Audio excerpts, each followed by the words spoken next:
Hi, today I'm going to discuss how to read your Form Schedule A on your individual tax return, which is your itemized deductions, which are deductions against your income, your personal deductions against your income that you can take on your tax return, your Form 1040 or your individual tax return.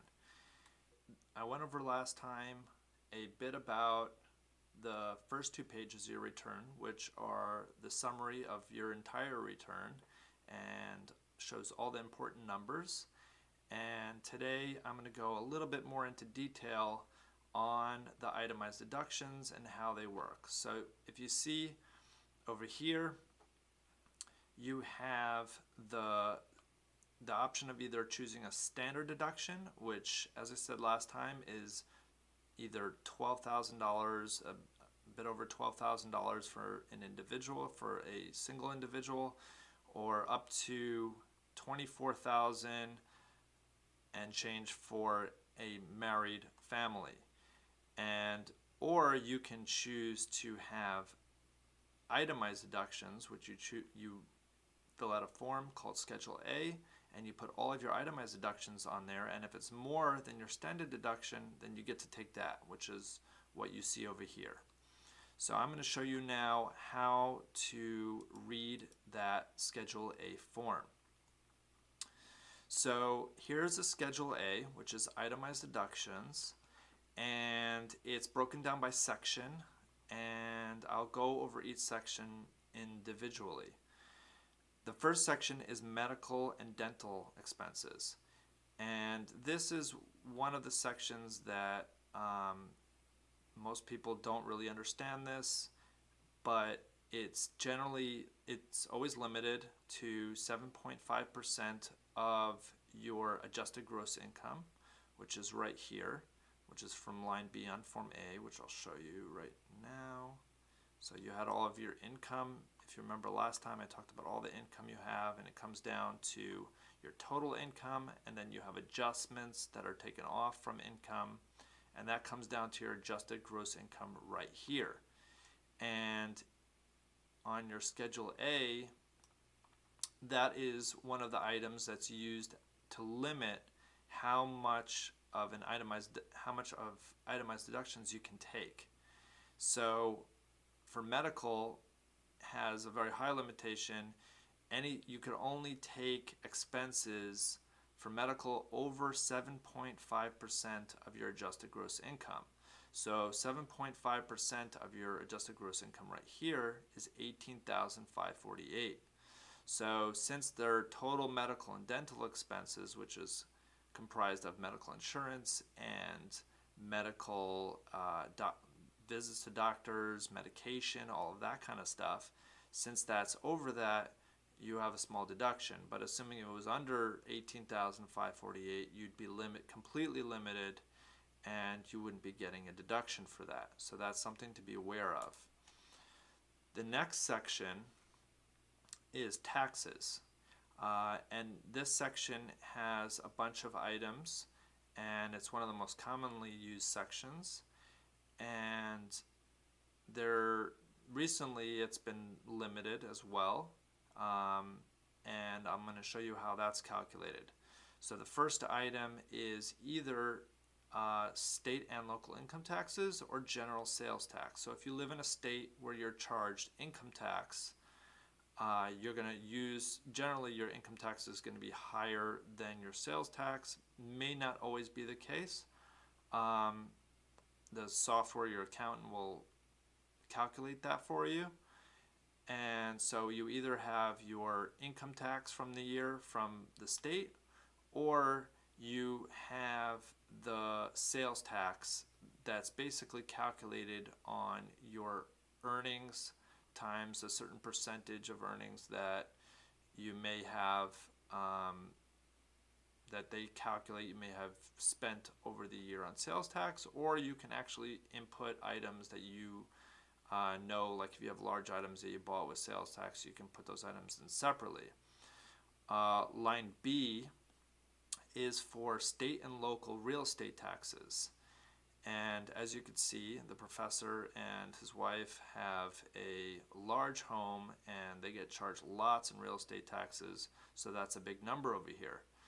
And then there's state and local personal property taxes. Most people don't have this. It varies state by state. Some, it depends on your state and what kind of taxes you have, but it could be on some other item that you have that you pay taxes on. And then you see that it's limited over here on line 5E. You have it says enter the smaller of line 5D, which is the sum of these items, or $10,000, $5,000 if you're married filing separately. So in this case, it's $10,000, and as you can see, you're limited to $10,000 for that line item. So, and that's another limitation. Generally, these limitations are more for high income individuals. They don't necessarily come into play as much for people who don't have high income, but it's definitely something to consider. Now the next section is interest you paid on your home, and this is going to be mortgage interest plus points. Another note on this, and this is really only a note for high income individuals, is that if your property is above a certain price, it changes every year, then the interest expense that you have is limited. So you can't buy $100 million home and basically take a loan out on it and expect to take a deduction right here of, I don't even know how much that would be, but let's say a few $100,000 of interest. You're not going to get that. The IRS is going to laugh at you. It's limited to a certain amount every year, and that amount changes year by year. But it's just something to consider. And so this is going to be your section for interest you paid. Mostly it's going to be for home interest. Sometimes I see people have investment interest expense you'll have it on your Form 1099 that you receive from your broker, but more commonly this is used for home interest expense. The next section is going to be your gifts to charity, and the first box is going to be for cash or check, or amounts given in cash or check, or I guess if you pay by credit card as well. And then the next item is going to be for anything that's made outside of cash or check. In other words, if you brought items to Goodwill, or you donated something else to a charitable organization, and if it's over $250 in value, then you need to fill out a form that basically talks about what you donated, the value of it, and basically how you came to that valuation. In other words, they don't want you bringing in your old broken laptop that's completely useless and has viruses on it, and saying that it's worth $5,000, which you paid for it, which was the retail on it way before you bought it as a scratch and dent item, and they don't want you putting that value in there and putting that as a deduction. And this is one item that you have to be careful of. You don't want to mess with the IRS on this, because they will come at people do this all the time, and they don't want you to go and write something that's obviously not that value. So they're looking for you to show proof that what you donated is actually worth that amount at this current time. So that's just something to be aware of there. The next item is casualty and theft losses. Not a very common item, but you should know it's there. And then there are other items that can be deducted, and generally I don't see this being used very often, so I'm not going to talk about it. But and they're also generally limited. So, but there are other items out there, and if you're interested in that, you can talk to your friendly local CPA.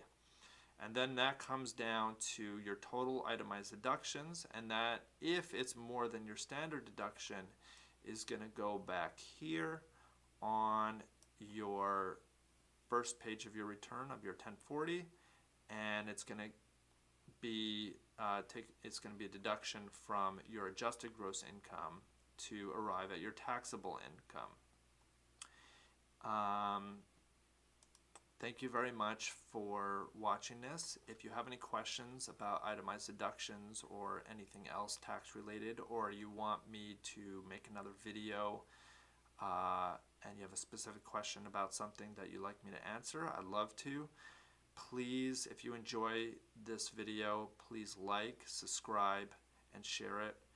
And I hope to see you again in the future. Thank you very much for watching. Have a great day.